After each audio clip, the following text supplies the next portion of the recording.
अब कांग्रेस झूठ बोल रही है कि इसमें तो रोजगार छीने जा रहे हैं।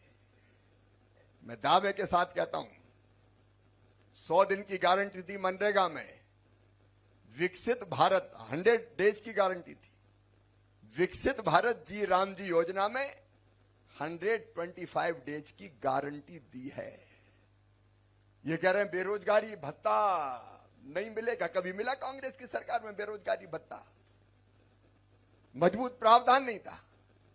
हमने पुख्ता व्यवस्था इस कानून में की है कि काम नहीं तो बेरोजगारी भत्ता देना ही होगा, उसको सुनिश्चित करने का काम किया। पेमेंट नहीं होते थे, कांग्रेस के नेताओं ने उस जमाने में कहा।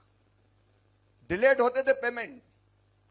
हमने अगर पेमेंट डिलेड होंगे तो उनको देर से पैसा देने पर अलग से पैसे देने की व्यवस्था करने का प्रावधान भी इसमें किया है। और ये मैं कागजी बात नहीं कर रहा हूं।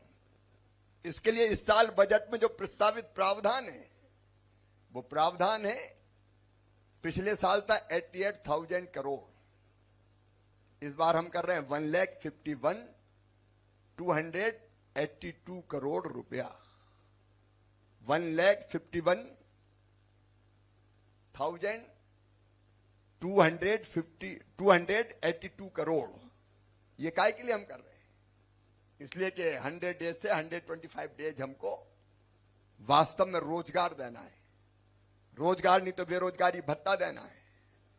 हां, एक बात जरूर की है कि इतनी विशाल धनराशि का उपयोग विकसित भारत के लिए विकसित विलेज के रूप में तो हो, और विकसित विलेज की कल्पना की है। अब मनरेगा में ये नहीं हो सकता कि यहां की मिट्टी खोदी और वहां डाल दी और पैसा खा गए। पीएम गति शक्ति और टेक्नोलॉजी का उपयोग करके गांव की पंचायत तय करेगी। ग्राम पंचायत ये कह रहा है ग्राम पंचायत के अधिकार छीने जा रहे हैं। हमने ग्राम पंचायत के अधिकार को और पुख्ता किया है। विकसित ग्राम पंचायत प्लान ग्राम सभा बनाएगी, ग्राम पंचायत बनाएगी, और वो जो काम तय कर देगी मनरेगा में वही काम होगा। ये नहीं कि बाउंड्री वाल के नाम पे शमशान घाट के पैसे निकाल लिए।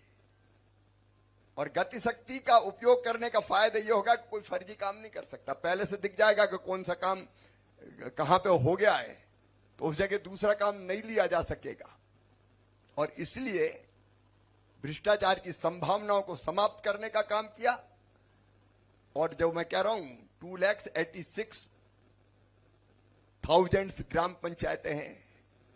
आप कल्पना कीजिए, अगर इस बजट का सही उपयोग कर लिया तो गांव का कितना विकास हो सकता है।